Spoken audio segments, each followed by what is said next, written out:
Hey guys, it's Rasma here, coming at you with a deck profile for Eosmon for the BT7 format. Now, Eosmon got one card of support from BT7, and that is the level 6 Eosmon, and it got some really good cards that work really well with it in the EX01 set, and I really haven't seen anyone talk about this deck since BT6. Everyone just kind of wrote it off. I really felt the deck wasn't complete in BT6. EX01 helped put the deck over the edge, and the one card in BT7 also helps the deck out in what it really wants to do.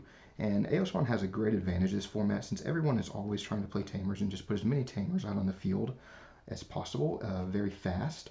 And that really just helps your strategy in this deck with the level 6 Eosmon. So we'll go over that. We'll go ahead and start off with the deck profile. So starting off, we are running 3 Argamon, 1 Minimon, and 1 Pinamon for Digitama. Really, this could be any green that you like. I like Argamon. I would probably cut 1 Minimon for another Argamon, honestly.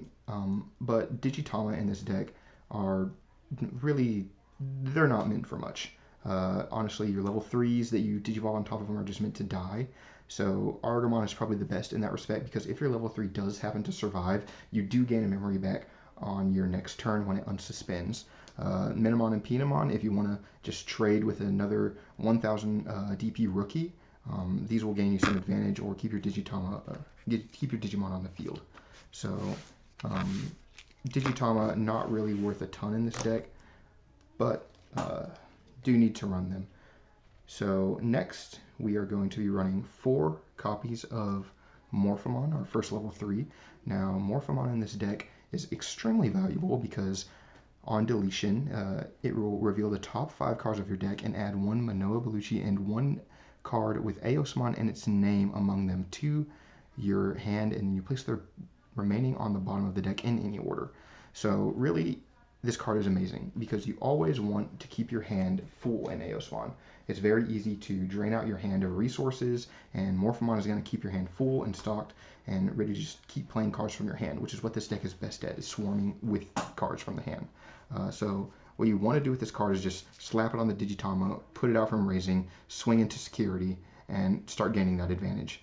Because we'll get the draw from the Digivolve, and then you could potentially get 2 cards. So great card, definitely a 4 of. And the next level 4 is something along a similar vein. It is going to be the BT3 Wormmon. Wormmon is kind of similar to Morphemon, just a little bit worse. On deletion, you reveal the top 3 cards of your deck and add 1 level 4 or 5 Digimon card among them to your hand. So you run a lot of level 5s in this deck, a lot of level 5 Eosmon. You also run the level 4 Eosmon. So always having the level 5 in your hand to be able to combo off of its on-play effect, you always want that. So Wormmon is going to help facilitate that. Same strategy as Morphemon. You just want to swing it into your opponent, get the search, and take out a security in process and start swarming. So great card. Definitely a 4 of in this deck. The last level 3 we are running is the BT2 Argamon. Now this can be any other 2-cost level 3 vanilla. You run it because you really want the consistency off your Digitama with the draw, as well as being able to memory choke your opponent with the 2-cost. So great card, simple for swarming and digivolving your level 4 Eosmon, or your other level 4s that you run in this deck that I'll show you in a minute. And it's also just a very cheap card just to slap down on the field without giving your opponent too much memory. So that's all of our level 3s, and moving on to the level 4s, we play 3 Blocker Woodmon. This is probably one of the best blockers in green. 6000 DP blocker, and when attacking you lose 2 memory, 2-cost evolution on level 3. Honestly, this is just to help you not die while you're swarming the field. It's a great card. You can always just play it on top of your Argamon or any of your level 3s that you want, or honestly 5 costs you could probably just play it out from your hand just outright, because once you get your Eosmon loop established, you're not really paying memory for a lot. So it's just a great card to have, and it's just a nice blocker. So our next level 4 is 4 copies of the level 4 Eosmon. So this card is very interesting. It's a level 4, 4K DP, Digifalls for 2 off of level 3, and it has an on-play effect that says you can play one White Tamer card with a play cost of 4 or less from your hand without paying memory cost. So if you play this, you're getting an 8 memory value from it. Because if you play this and you play level 4 White Tamer, which is Manoa, that's like 8 memory. So you paid 4 for 8 memory worth of cards, which is a great advantage. But the downside is if your opponent has a Tamer in their hand, they can play it for no cost as well. So in this format, that's a little bit of a risky play. So really you want to be careful with this effect. It can really help you get going, but you can also give hybrid their Tamers quickly. So if you know you can out-advantage your opponent a lot faster than they can, go ahead and play this down. Because getting Tamers on your side of the field is going to really help you with your advantage engine, especially if you're laying down the Manoa. But its inheritable effect is excellent. Its inheritable effect is when attacking, you may play one White Tamer card with a play cost of 4 or less from your hand without paying its memory cost. So it's the same effect, but without the downside of letting your opponent have a card. So really what you would want to do is play level 3 in the raising area, play this on top of it, and then play the level 5 on top of it, and then you can get the inheritable and the when attacking of the level 5 Eosmon at the same time. So giving you just a ton of value off of one card in this stack. It's 2 costs, so it's not that expensive. It's really strategizing with this card is just a key to help you win the game. It helps you get your Tamers out on the field.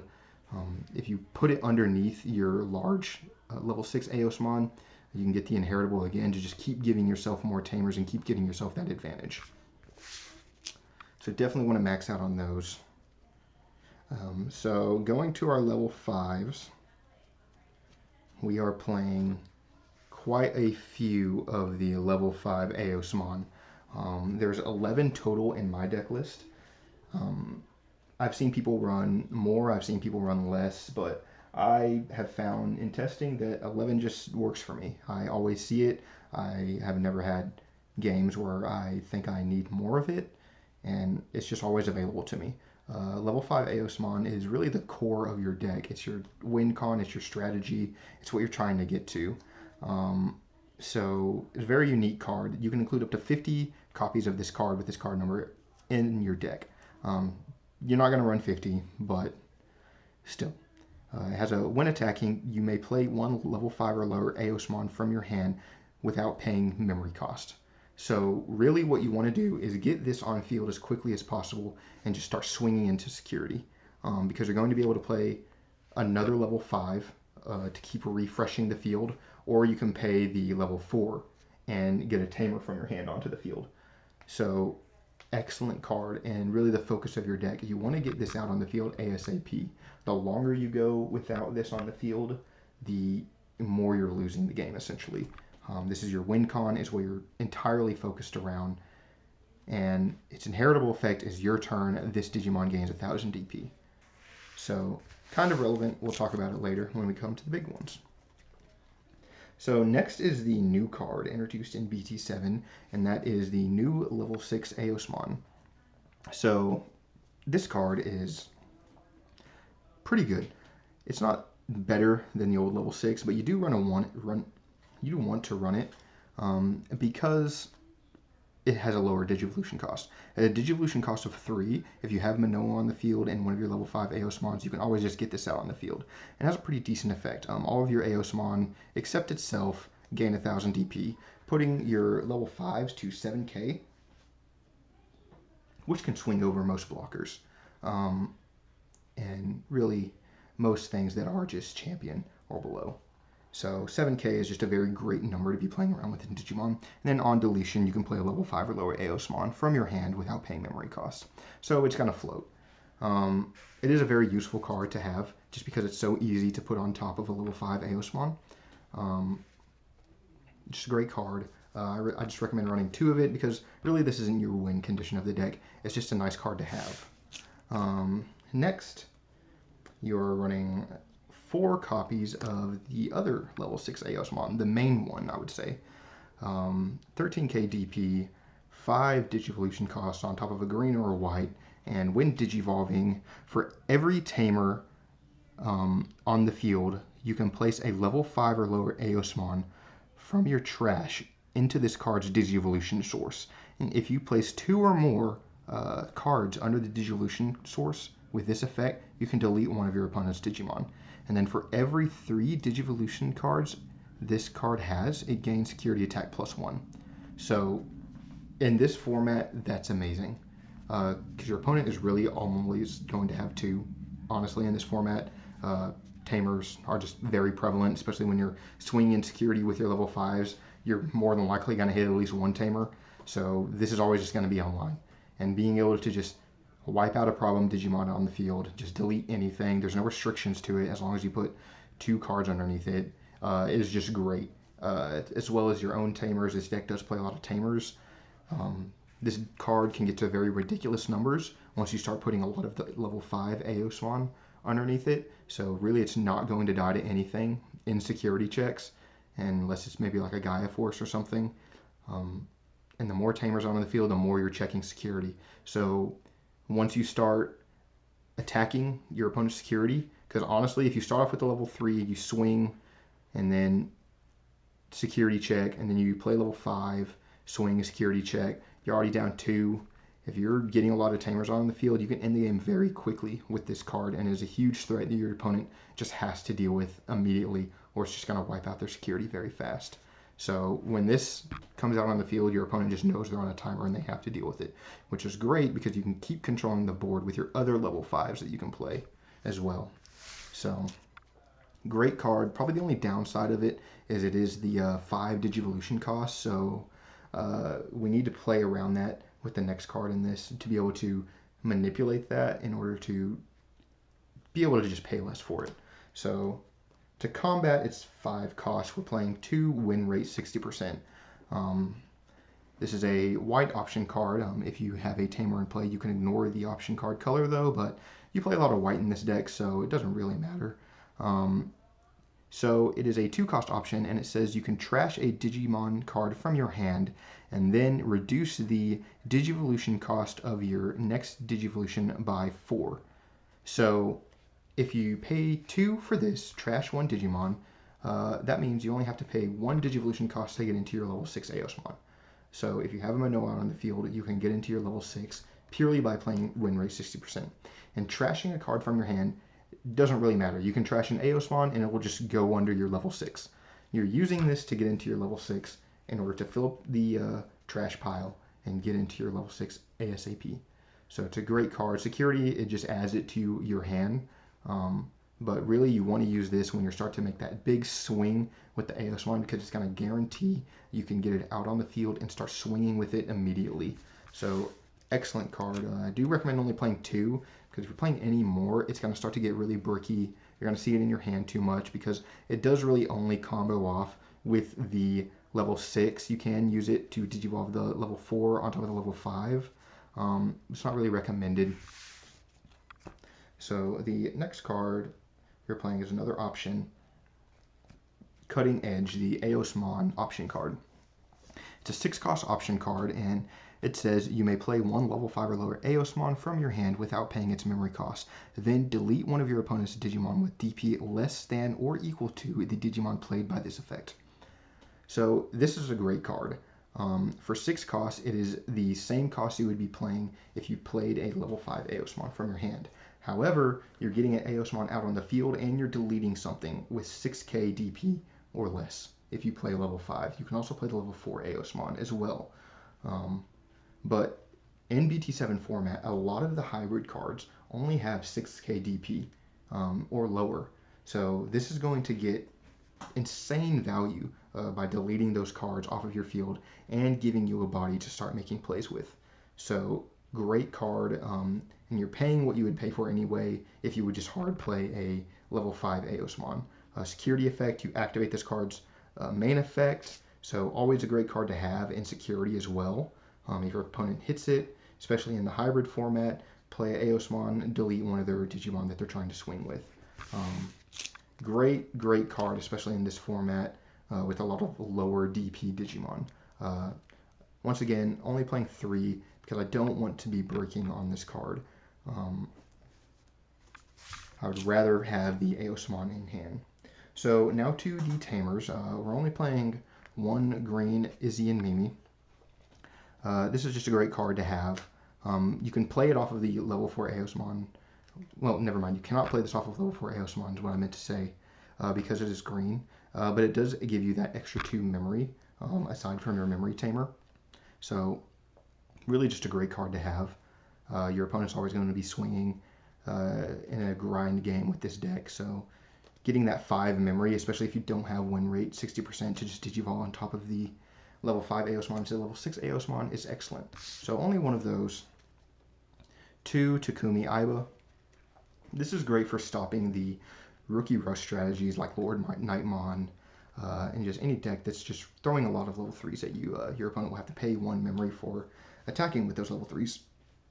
You will as well, but it's not as much of a detriment to you because you're not really paying a ton of memory for things once you have your Eosmon loop online.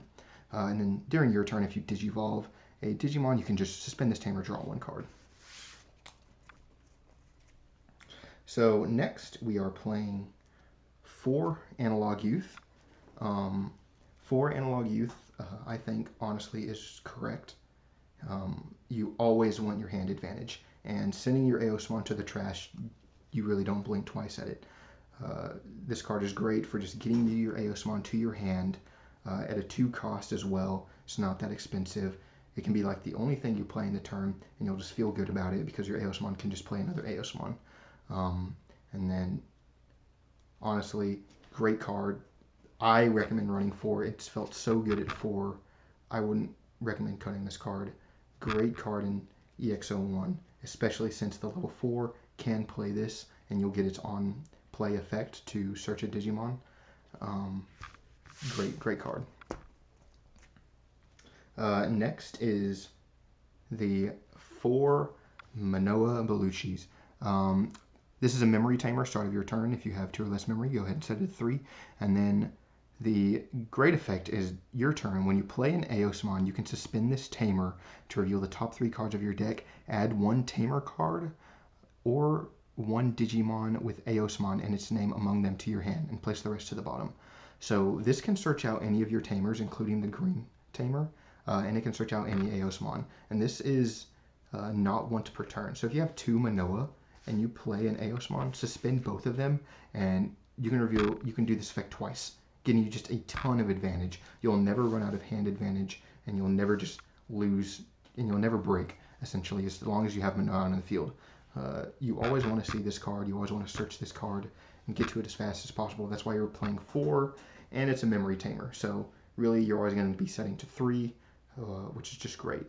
So that is it for the Eosmon deck profile.